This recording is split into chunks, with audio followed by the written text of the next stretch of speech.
Maybe a bye week for the Steelers, but not for us here at the Pittsburgh Post-Gazette. The North Shore Drive podcast brings you the Acrisure Fan Advantage, where we're going to take a mailbag episode and answer a ton of your burning questions here. I'm your host, Chris Carter. We've got Brian Batko here to talk with you, answer your Steelers questions during the bye week as they get ready to rest and then get back at it and travel to Los Angeles to take on the Rams, all here on the North Shore Drive podcast. Get ready for all your questions to be answered. Let's get into it. You are now listening to the North Shore Drive podcast, a show on all things Pittsburgh sports from the writers of the Pittsburgh Post-Gazette, hosted by Christopher Carter.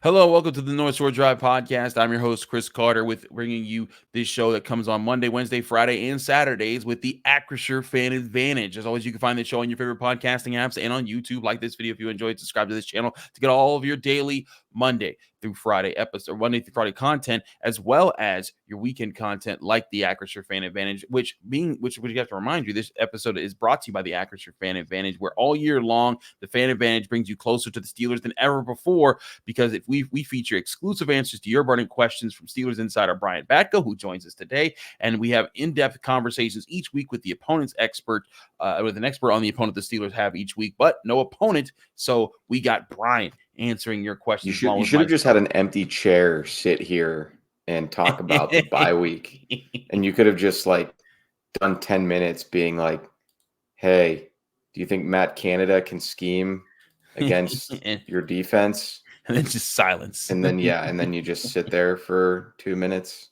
I think that could have been some electric content, Chris. Absolutely. It would have actually been pretty funny. I could have edited some cricket sounds in with it. That would have been a good time.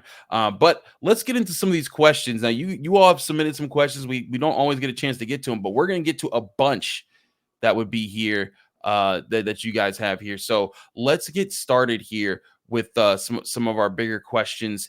And I'm going to lead with this question. This question comes from Christo. And it's a question that a lot of people have. Do you think Levi Wallace should start over Joey Porter Jr.?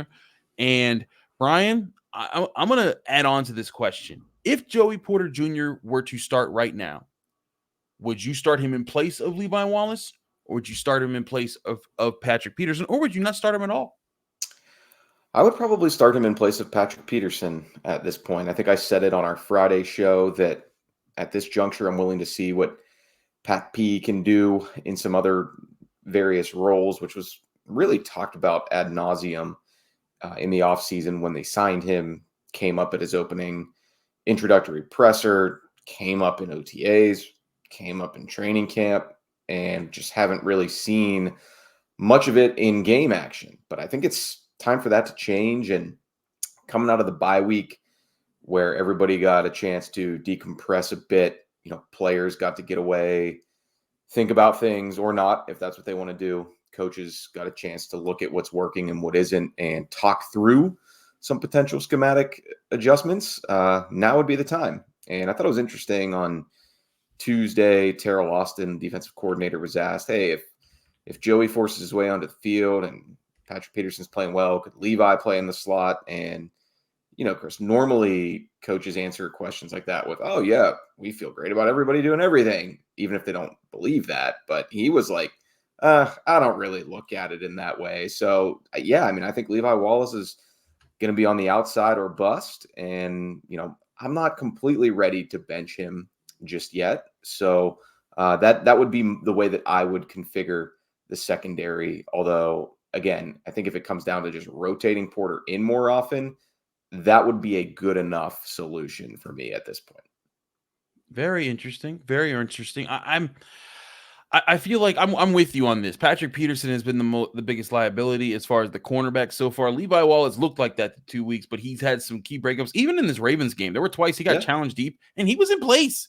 Like the two deep balls that were dropped, that were a big, well, one of the deep balls that was dropped was a big problem, came when they were going after Shandon Sullivan, which is another thing. I think they need to move Shandon Sullivan out of the slot role. That's where Desmond King or he Patrick just hasn't Peterson made many plays. He flashed to me in the preseason, but since then it's been more of the guy that you thought you were getting based on his track record to this point. If he at least brought what Mike Hilton or Arthur Maulet brought in defending the run, blitzing the quarterback, being aggressive in the box, that'd be one thing. But you can't not be good there and then also not be an asset in coverage, which right now that looks like where it's Shannon Sullivan. If I'm the Steelers, Joey Porter Jr. is lining up on the outside. I'm putting Levi Wallace out there because he's probably your second best option at this point.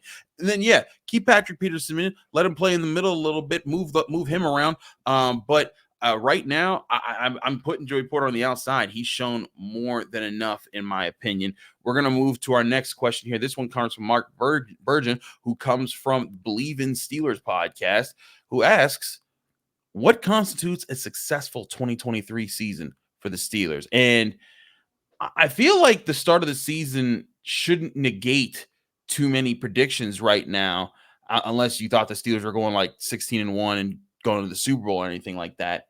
But we all kind of talked about, like, if this is a good year for the Steelers, it still isn't the year that makes them Super Bowl contenders. This is the year that could set up the future years, the window in the coming years to be a Super Bowl contender, but they need to take some serious strides this year. What would be a successful season in your eyes, Brian, for the 2023 Steelers? I don't even know that my answer to this is record-based. I think it's more about growth of Kenny Pickett being crucial to your long-term success here, or at least over the course of these next few years. I mean, that's the kind of the irony or the paradox of having a QB on a rookie contract. You know, on one hand, you're like, hey, it's still early in his career. He's only started one full season's worth of games to this point. Don't rush to judgment. Don't bury the guy yet. But on the other hand, this is kind of when you need to strike. The iron is hot when you've got the cheap QB and you can build up around him, you know, with highly paid players on defense or in his own supporting cast to help him out.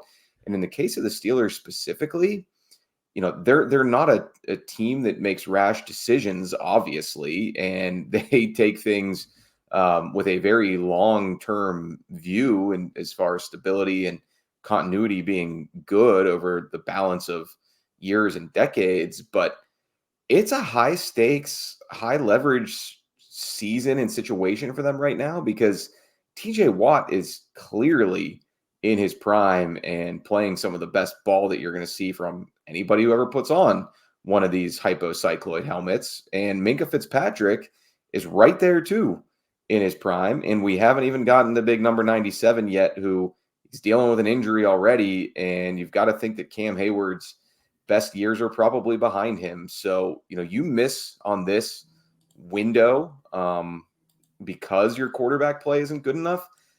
That's going to be one of those problems that leaves you kicking yourself down the road. So, you know, 10-7, 9-8, you know, even 8-9, if it happens. How you get there would probably mean the offense has continued to sputter.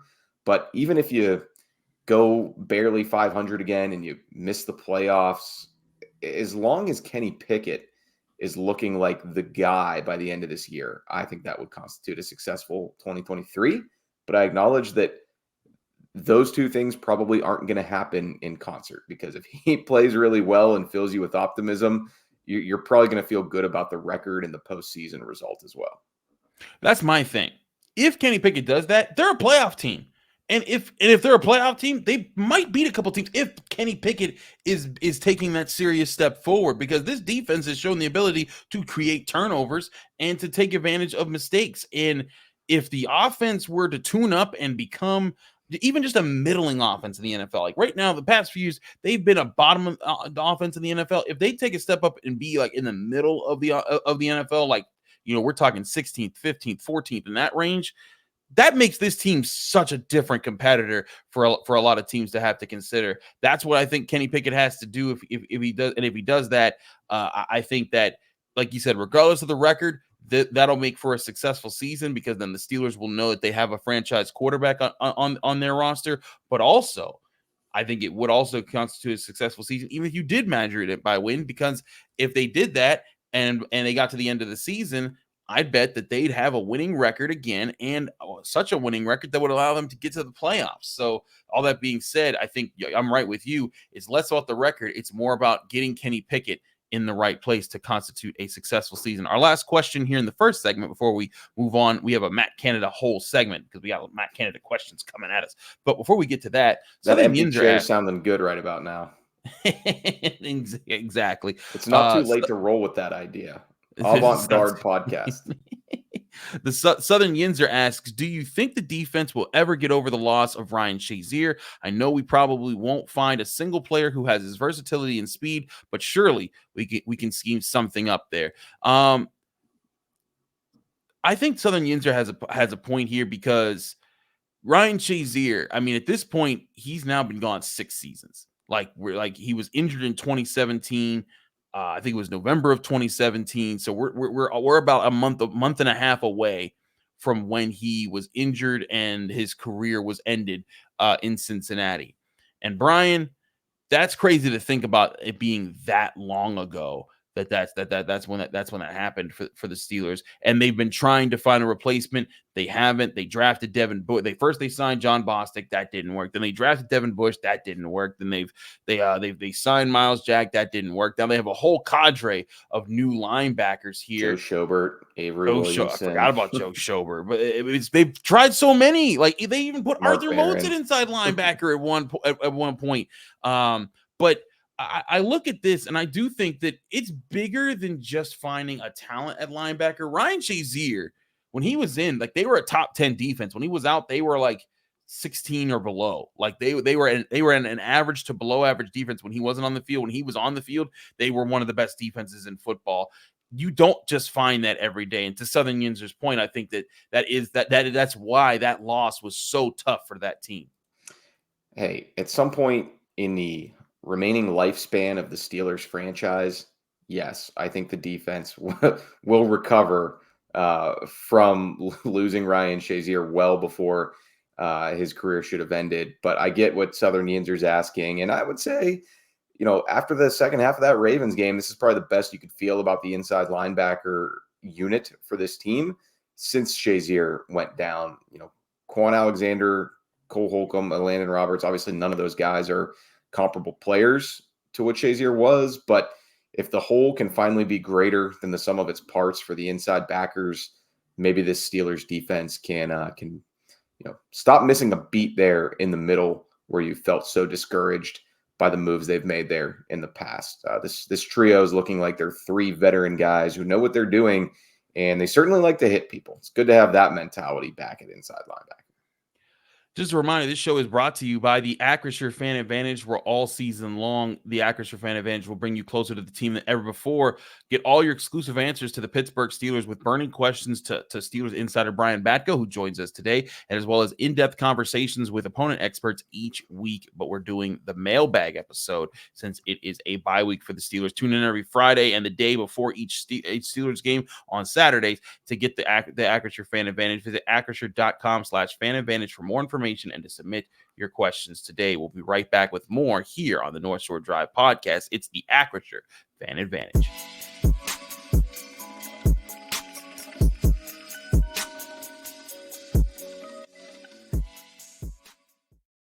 Back here on the North Shore Drive podcast, it's the Acrisure Fan Advantage brought to you by Acrisure. Brian, let's get to some Matt Canada questions. You seem to be lamenting this future coming to you here. Let's go to a question from Barbara, who says, it seems that when the offense is not working, Matt Canada has no backup plan to go to. Wouldn't a good offensive coordinator have a system with several game plans ready to react to different defenses? Brian, I feel like that plays right into the conversation that's been had all week about did Kenny Pickett call an audible? Was Matt Canada mad at Kenny Pickett for changing up his plays, and that's why he didn't look happy in the booth? Meanwhile, we all know that man was too focused on trying to figure out what he was going to call for a 2-point conversion. that the call that Kenny Pickett made at the line of scrimmage when he said Randy was a check. He switched the protection, and that allowed for also George Pickens to be on the hot read, say, hey, you're going deep here. We're gonna have Max protect. It's gonna be you that we're giving a shot to on this play, and that's exactly what happened. And Kenny Pickett, Jaylen Warren, George Pickens, they've all confirmed that's something they worked on all week. It was absolutely part of the plan. But I think that Barbara's point here is there isn't always necessarily a good counter when defenses are bringing certain challenges. The Steelers can't even do their normal plans right. Is not having alternative plans a big part of the problem here for the Steelers offense? I think this also probably goes back to the controversy of last week with the CBS broadcast, including, or I guess I should say 2 weeks ago, including the nugget that Canada talked about how this offense isn't really built to come from behind. Obviously, we talked at length about how he thought that was taken out of context, and he sort of refuted what he meant by that. But I mean, that's what you can't really deny there, though, is that the Steelers in these last couple seasons have not done a good job of being able to claw back from a big deficit. In fact, usually once it gets away from them, things just tend to snowball, right? I mean, that's why you're seeing a lot of these blowouts of 30-6, 30-7, last year 38-3. Some of the other scores exactly slipped my mind, but I mean that's probably partially just due to being the worst team on some of those days, and by a lot when you play the Eagles and the Bills a year ago, but and the Niners this year. But the Texans game is probably a good example of like, how do you let that get so far away without coming up with another way to attack that defense, or putting and this is another, I think, frequent and fair criticism of Canada's tenure here so far, putting your players in the best position to succeed, fitting your scheme, your game plan, your play calling to your personnel, rather than trying to do it the other way around and put some square pegs in some round holes. So and I guess to be fair on the other side of it too, maybe Kenny Pickett's just not a quarterback at this point in his development or ever who can throw a team back into a game. But, they do have a quick strike offense that has worked a few times this year, which is, one of the more strange things about the offensive woes is last year there was no quick strike. The only way they could do it was if they consistently drove down, bored a defense to death, and then scored in short yardage. Now it seems like the only way they can score is hitting a big play over the top and almost falling backwards into it. So, I mean, the fact that they can't really get both of those pieces of an offense to work together is one of the many, many indictments of the Canada era thus far. S. Beth asks, I'm wondering whether this will finally be the Matt Canada make it or you bid goodbye season. I know the offense seemed better in the preseason, but it's been 5 games and the offense is still bad. Beth, I think you're on the point that everyone's on. Yeah. I've been of the opinion for years. I felt like the first year that Matt Canada took over, that wasn't really his offense. That was Ben Roethlisberger's offense. That was what that was Ben Roethlisberger getting able to do whatever he wanted to do from the Randy Fichtner era, except he would be able to call what he wanted, switch what he wanted when he wanted. I think last year was an offensive line that was decrepit until the second half of the season when they started to come together, and he played with a backup and then a rookie quarterback.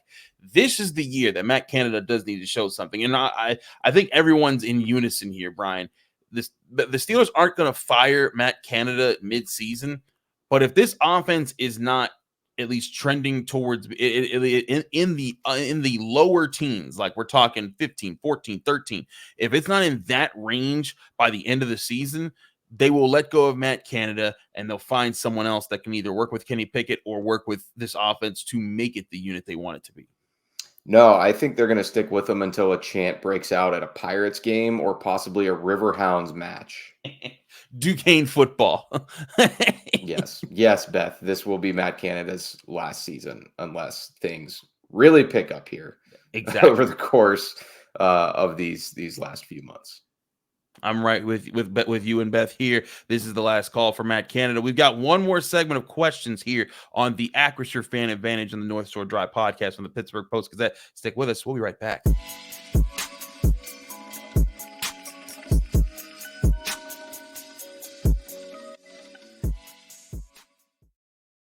We're back here in the North Shore Drive podcast. It's the Acrisure Fan Advantage, brought to you by Acrisure here on the North Shore Drive podcast with Chris Carter and Brian Batko. We're taking your questions. Go Dukes, by the way. I hope nobody besmirches Jerry Schmidt's good name and program by chanting "Fire Matt Canada" at Rooney Field.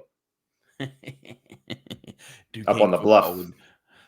I just feel like y'all can take a break from the Fire Matt Canada chants. I will say this: it is funny that they are undefeated at home when they chant Fire Matt Canada this year. I don't know. I was at my sister-in-law's wedding last weekend, and one of like the intro. You know how people at the reception, they do like the bridesmaids and the groomsmen. They walk in and they do a little like thing on the dance floor when their names get announced. They did like somebody threw the bouquet to somebody else, and the DJ was like, "Oh, that's better than a Matt Canada play." And then literally this week, I did trivia one night with my friends, and one of the team names was Fire Matt Canada. So I truly cannot escape it, which is maybe why I've seemed a little beaten down by this overall topic and vibe. What has happened to this city? What has happened to society? I don't know. What has happened to society? Like, we used to be a real country, and now we're just chanting "Fire Matt Canada" at everything. Like, it's a countywide bit at this point. Like, I'm surprised Permanis hasn't come up with a Fire Matt Canada sandwich at this point. Like I'm expecting it. Why Permanis, if you're watching this show, why don't you have a Fire Matt Canada sandwich? I guarantee you'd get a whole lot. You can make it spicy because you're firing someone. Like, this is ridiculous. It's everywhere. Pittsburgh fans, please. Let's switch it up just a little bit. We're going to switch it up here. I don't know if you saw my "We Didn't Start the Fire" parody on Twitter today, but as somebody replied, it was "We want somebody fired." That's really what it's come down to. Okay, I have to admit, I saw that you typed it out with the music things next to it. I had no idea. I could not figure out the cadence that you were going at. Oh, well, now you'll know. So now go back and read it. And, all right. Yeah. All right. I'll go back and read when we hang out here. Time. Okay, let's get some final questions. Let's get some questions. Hey, I'm trying to get to the questions. I have Dan M who wants to ask a Tomlin question. Dan M asks, why do some in the press refer to Coach Tomlin as the defensive coordinator? I've heard it on the Cochran Sports Showdown on September 10th and read it a couple times in the Post-Gazette on September 14th. Wow, it comes across dates. Yeah, right. He's naming dates. It comes across as disrespectful to defensive coordinator Terrell Austin and meant as a negative comment about Coach Mike Tomlin, which I think it's meant to, because I don't ever hear Mike Tomlin defends the defensive coordinator when the Steelers defense was whooping tail for all them years. When they get 2019, when they were winning games with Devlin Hodges and Mason Rudolph, and that defense was literally just dragging this team by itself to victory. No one was bringing up that Mike Tomlin calls the plays on defense or anything like that. Then all of a sudden, when there's struggles on defense, Mike Tomlin runs the defense. I think Dan M's onto something here. Brian, could you break this down for us with your insights? Just to answer Dan fairly straightforward on the question he asked, I mean, this comes up because, number one, Tomlin has a defensive coaching background. He was a successful DC for the Vikings, and was he coordinator for the Bucs or just on the defensive staff there? He was the secondary coach for the Bucs. Right. So he was secondary coach, DC, and then came here after a year with Minnesota. So that's number one. Point number two, we know he's heavily involved with the defense. We've heard players like Joe Hayden after games say Tomlin drew this up on the board at halftime. It was a great adjustment. We came back and won in the second half. And number three, the most specific answer to this is because there was the whole deal when previous DC Keith Butler was here at the end of his tenure, and then he eventually retired. And he said, I think in a radio interview with 93.7 The Fan, if I'm not mistaken, that Tomlin was the play caller at the end of his reign here as defensive coordinator. And he's like, that's basically like, that's fine. That's what Mike wanted to do. But that's why this has become a talking point to such a degree, because it was a rare instance of a coach on the staff pulling back the curtain and kind of finally saying publicly what's been reported many, many times by certainly our Jerry Dulac at the PG. Not sure about others, but it's kind of an open secret. And I think now there is a decent chance that Terrell Austin and Mike Tomlin are much more collaborative in their efforts in terms of calling plays on game days, but still, neither one of them, when given the chance, have really specifically pinpointed the division of labor, if you will. So that's another reason why it kind of looms over things. I feel like no one's gonna peel back the curtain until they absolutely feel like they have nothing to lose, like Keith Butler did in his situation when he was on his way out with the Steelers. It doesn't need to be that way. There are other coaches around the league on both sides of the ball who just straight up tell you whether they're calling plays or not. And there are other coaches that do try to keep it a shadowy secret too, for whatever reason. But obviously, we kind of know where Tomlin falls on that thing. Absolutely. Let's move on to, this is a global question. This is an easy summer question that we can answer. This is a bye week question, I guess you could say. Dominic T asks, who are the top 3 running backs in Steelers history? Let's go, Brian. We got top 3 running backs. Give me yours. Jaylen Warren, Amos Zaraway, and Kareth White. You went Kareth White on us here.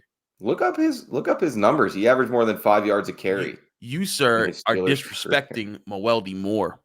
Oh, I met Mewelde Moore, but back when I guess I would have just been like a high school or college student at that point, and I don't know. He was at a bank branch or something, like doing an appearance, and I happened to be there, and I was like, "Hey, what's up?" Seemed like a nice guy. Yeah. So yeah, Kareth White. No, Amos Zaraway's out. Mewelde Moore's in. Kareth White's still in there.